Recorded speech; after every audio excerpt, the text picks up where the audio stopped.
back to my channel. Today we're going to discuss about how does tartar formation occur on your tooth surface.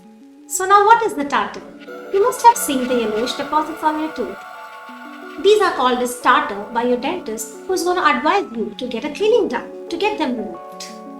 You must be wondering, how does these yellowish deposits get stuck to your tooth surface, which actually looks kind of very smooth?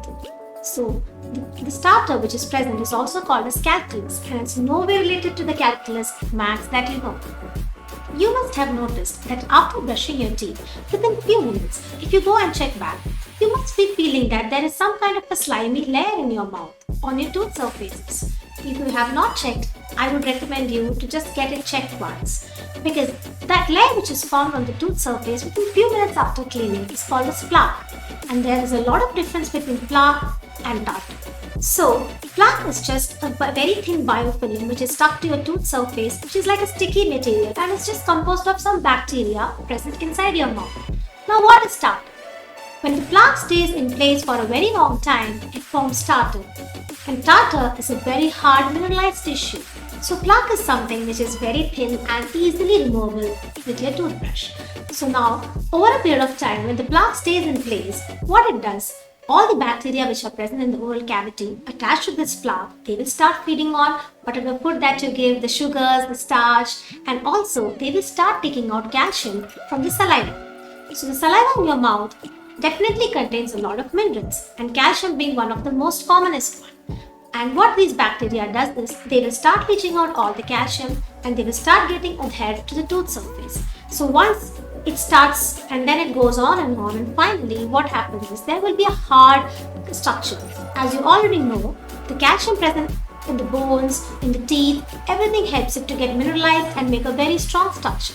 And that's how what happens even in case of plaque, over a period of time, when this calcium deposit takes place, they become a hard structure which cannot be removed by your regular brushing.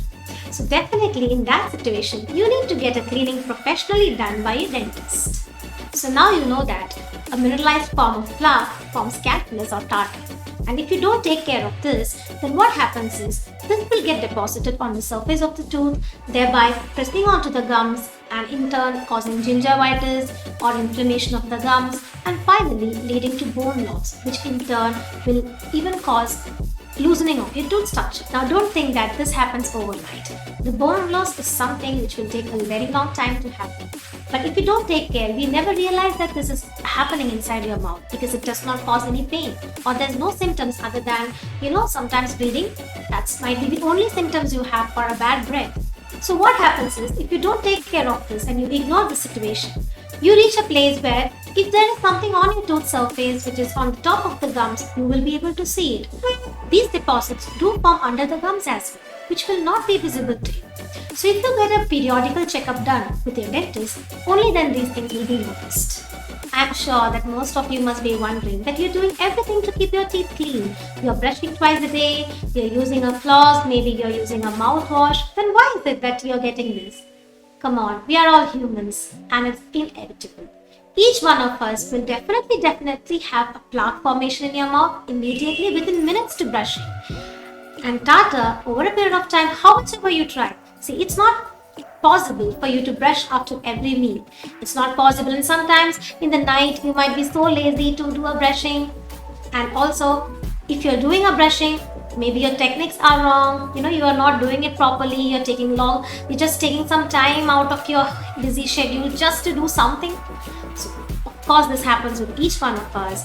And remember that plaque converting itself into tartar will not take a long time. Even 24 hours is more than enough for plaque to form a tartar, which may not be visible to your eyes, is definitely present.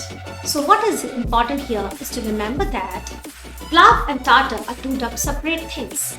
So what is most important thing to remember here is that plaque and tartar, they are two separate things. And if you don't take proper care of this, then what will come as a consequence will be something which is irreversible, and a long-lasting effect might be seen because of that. Like I already told you, it can lead to your gums getting inflamed, and over a period of time, you might have bone loss and you might end up with having a loose teeth. What I'm trying to say you is that, in your jaw, you have all those sockets into which the tooth is placed and around which you have the gums. A healthy gum tissue is required so that a healthy bone is there underneath and the tooth that is there stays stable. So you need to use your tooth for a lifetime, and that's a very long time. So in order to maintain a very good health, what you need to get done is that you need to be very aware of what is happening in your mouth, and it definitely happens for everyone. Each one of us need to get a checkup done, if possible, at least in a year, or at least when you start noticing these kind of things in your mouth, so that something which you miss out might not be missed out by your dentist, right? They will be more vigilant and they will advise you the right thing to do.